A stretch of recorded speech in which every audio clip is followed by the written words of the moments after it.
Welcome po sa Lantaw TV at ngayon nga po ay i-review natin itong TrueVision TV wall mount na nabili natin sa Shopee. Ito po ay 23 to 55 inches at kaya yung bigat na 30 kilos. Kaya po nito na i-rotate ng 180 degrees yung ating TV. So ayan yung kasama sa box, yung manual kung paano natin ito i-install.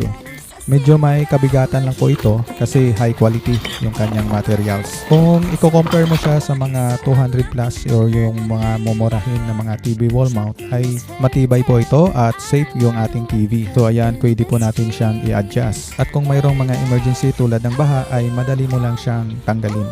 Mayroon na po itong kasamang mga tools at saka yung kanyang mga screw, torque screw.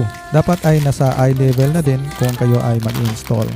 Masasabi ko na high quality at saka iba talaga yung product ni TrueVision. Kung kailangan mo ng matibay na TV wall mount, i-add to cart mo na ito.